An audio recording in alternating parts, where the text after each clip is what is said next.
And then this is also where Abram's name got changed to Abraham by the Lord, and he also gave the instructions on the circumcision for the covenant.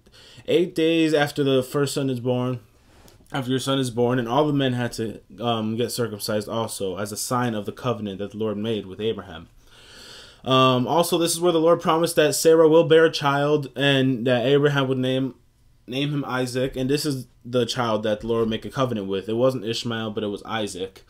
Also, this is where the Lord appeared to Abraham outside his tent, and the Lord made food for him from the cattle he had, and then they ate, and then he was walking with the Lord, and they were looking down at Sodom, and then the Lord didn't want to tell Abraham what he was about to do, but then Abraham started pleading with the Lord, saying, "Won't you spare Sodom for at least 50 righteous?" Then he went down to 40, and then he kept going down, and the Lord ended up saying that he wouldn't destroy if there was at least one righteous, but there wasn't. So after Sodom and Gomorrah, by the way, Lot was saved from that wrath. Abraham moved on from there into the region of the Negev, lived between Kadesh and Shur. So Kadesh and Shur, this is where he lived for a while, and then he went on to Gerar. For a while he stayed in Gerar, Genesis 20:1-2, and there Abraham said to his wife Sarah, "This is my sister. She is my sister." Then Abimelech king of Gerar sent for Sarah and took her. But God came to Abimelech in a dream one night and said to him, "You are as good as dead, because the woman you have taken, she is a married woman." So Abimelech takes his sister because he thinks that Abraham's sister Sarah is his sister. But so he wouldn't have taken her. So Abraham said to say this so that they wouldn't kill Abraham for her, because he was married to her. So that's what he said.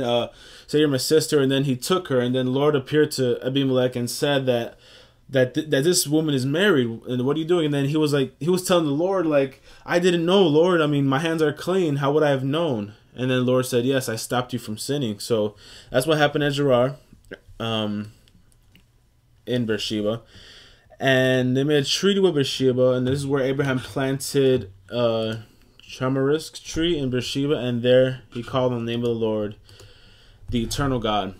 And Abraham stayed in the land of the Philistines for a long time. Then from here, this is where the Lord put Abraham to the test at Moriah when he said to sacrifice your son. Here in Genesis 22:2, God said, "Take your son, your only son, whom you love, Isaac, and go to the region of Moriah. Sacrifice him there as a burnt offering on a mountain I will show you." So here we go. Abraham he has a son named Isaac, and then he knows that this is the son that the Lord wanted to make a covenant with, and which his descendants were to be off of. And then the Lord says, "Go sacrifice, offer him as a burnt offering." So Abraham, believing what God was trying to do, he still did this. So Abraham called that place the Lord will provide, because he did not sacrifice his son Isaac. Because just as soon as he was about to sacrifice him, the Lord came down, angel came down and said, "Stop. Now I can see you fear the Lord."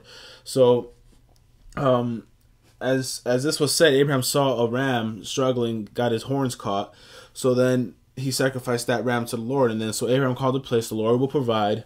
And to this day, it is said, "On the mountain the Lord it will be provided. On the mountain of the Lord it will be provided." And just the same, it's the same mountain in which Lord Jesus was sacrificed. He died on the cross. It is a very interesting and history-full region. Near Jerusalem.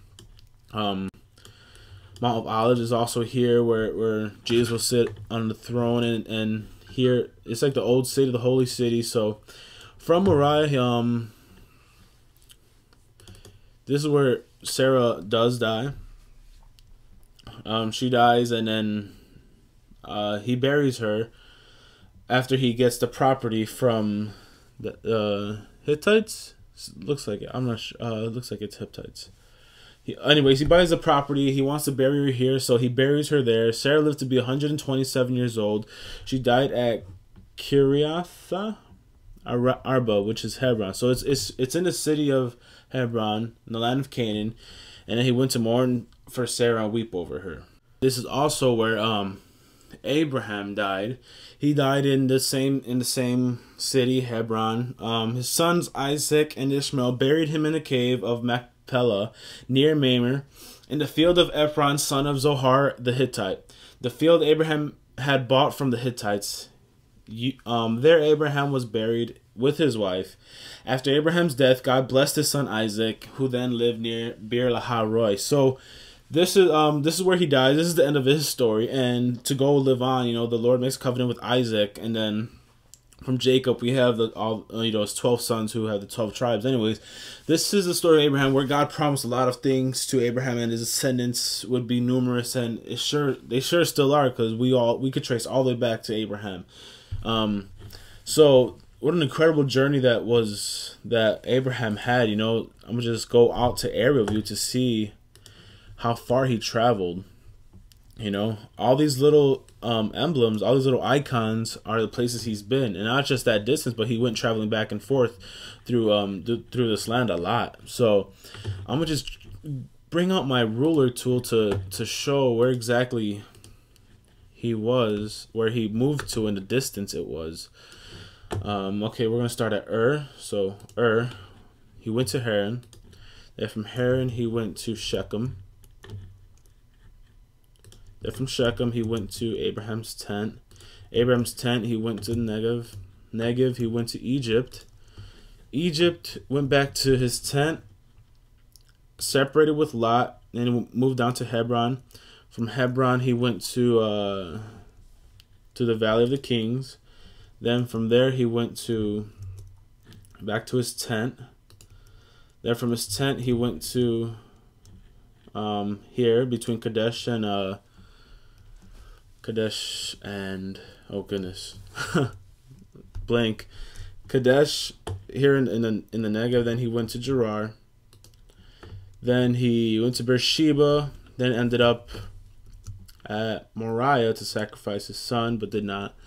And then he does die in the city of Hebron again.